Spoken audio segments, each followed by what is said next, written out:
कि शेन को बाहर की दुनिया में आजादी से घूमने देने के लिए उसे केट की जिंदगी की कुर्बानी देनी पड़ेगी। यानी जब केट मर जाएगी तो शेन पूरी तरह से आजाद हो जाएगा और एक नॉर्मल इंसान की तरह जी सकेगा। फिर उसकी उम्र भी नॉर्मल इंसान की तरह ही बढ़ेगी। वो मैट को ये राज भी बताता है कि वो भी रोम का ही दिया हुआ एक बच्चा था। तब उसकी माँ ने उसके बाप को मार डाला था और उसे बड़ा करके खुद को मारने के लिए कहा था ताकि उसका बेटा आजाद हो सके। फिर वो मैट से कहता है कि उसके पास दो ऑप्शंस हैं, या तो वो केट को मारकर शेन को बचा सकता है या फिर शेन को मारकर केट को बचा सकता है। ये सारी बातें सुनकर केट को बहुत दुख होता है और वो घर छोड़कर चली जाती है, जिससे मैट को उसकी फिक्र होने लगती है। केट खुद को मारने के लिए अपनी कार का एक्सीडेंट करना चाहती थी पर वो ऐसा नहीं कर पाती। इधर घर पर शेन के साथ मैट का बिहेवियर पागलों जैसा हो जाता है और वो उसकी सारी चीजें फेंक देता है, यहाँ तक कि उसका स्टूडियो तक तहस नहस कर डालता है। फिर थोड़ी देर बाद वो शेन के लिए डिनर तैयार करता है, जो कि कुछ दूर रखे डाइनिंग टेबल पर बैठा होता है। शेन उससे ढेर सारे सवाल पूछने लगता है, जिससे चिढ़कर वो शेन को बता देता है कि वो उनका असली बेटा नहीं है और न ही उसके कोई पेरेंट्स हैं। इतना ही नहीं, वो गुस्से में आकर शेन को फ्रंट डोर से बाहर निकाल देता है, पर शेन डरकर वापस ऊपर चला जाता है। कुछ ही देर में मैट को अपनी गलती का एहसास होता है और वो शेन के रूम में जाकर उससे माफी मांगने लगता है। फिर शेन उसे स्टोरी पढ़कर सुनाने को कहता है और सारी रात वो दोनों साथ में सोते हैं। जब केट वापस घर लौटती है तो उन दोनों को एक साथ सोते देखकर उसे बहुत अच्छा लगता है। उस रात मैट और केट दोनों इंटीमेसी में बिजी होते हैं कि शेन छुप कर उन्हें देख लेता है। फिर वो उनके सोने का इंतजार करता है और जैसे ही वो सोते हैं शेन चुपके से फ्रंट डोर की चाबी चुरा लेता है। अगले दिन सुबह मैट और केट फ्रंट डोर को खुला देखकर समझ जाते हैं कि शेन बाहर गया होगा। तभी घर के एक अलग हिस्से में शेन को देखकर दोनों हैरान हो जाते हैं, क्योंकि शेन अब जवान हो चुका था लेकिन उसका दिमाग अभी भी बच्चों जैसा था। वो अपने पेरेंट्स की तरफ गन पॉइंट करके उन्हें धमकाता है तो केट उसे समझाने की कोशिश करती है। इसी बीच मैट शेन के ऊपर कूद पड़ता है और दोनों में फाइट होने लगती है। उधर केट उनकी लड़ाई की वजह से जमीन पर गिरकर बेहोश हो जाती है। कुछ देर बाद मैट उसे जगाते हुए बताता है कि शेन को गलती से गोली लगने के कारण वो मर गया। इस खबर से दुखी होकर केट रोते हुए घर से बाहर निकल जाती है। मैट उसे तसल्ली देकर वापस घर में ले आता है, जहाँ अभी भी वो उदास रहती है। उधर दूसरे रूम में जहाँ उनकी फाइट हुई थी, असली मैट होश में आ जाता है और पूरे घर में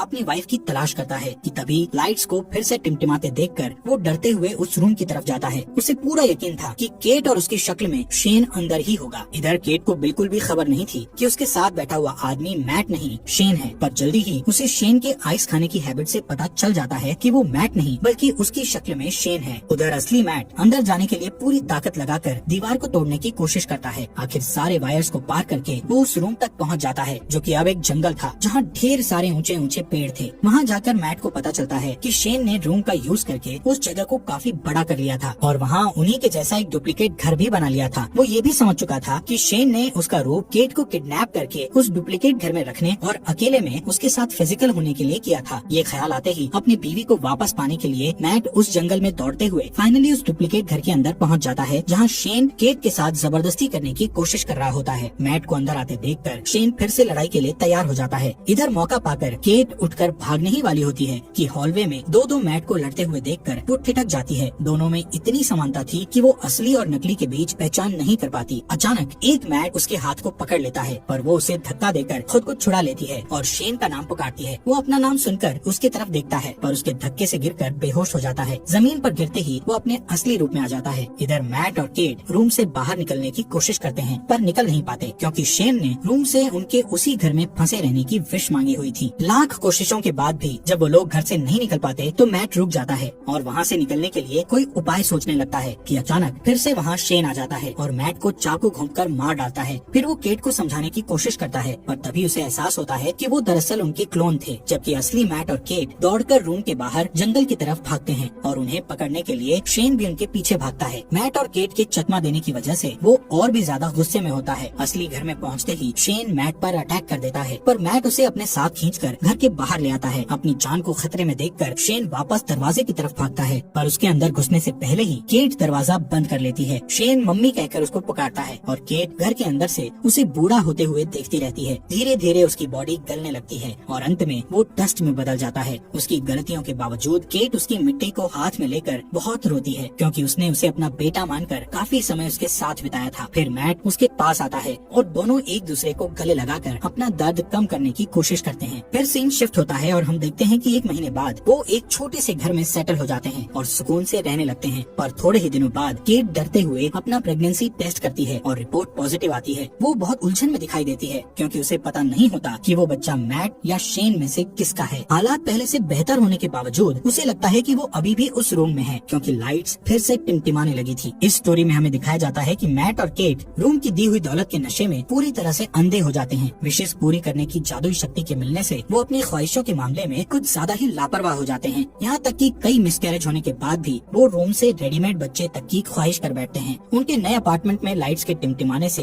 ये कंफ्यूजन बना रहता है कि या तो वो अभी तक उस मिस्टीरियस रूम में है या बिल्डिंग के कंस्ट्रक्शन में कोई गड़बड़ी है। ठीक उसी तरह केट की प्रेगनेंसी भी एक कंफ्यूजन रहती है कि वो बच्चा मैट या शेन में से किसका है, क्योंकि उस घटना से एक दिन पहले मैट और केट के बीच इंटीमेसी होती है और उस डुप्लीकेट घर में शेन भी उसे सेक्सुअली असॉल्ट कर चुका होता है। इस तरह ये कहानी न सिर्फ विश पूरा करने वाले रूम के इर्द गिर्द घूमती है, बल्कि ये सवाल भी छोड़ जाती है कि आखिर केट के पेट में पलने वाले बच्चे का बाप कौन है, मैट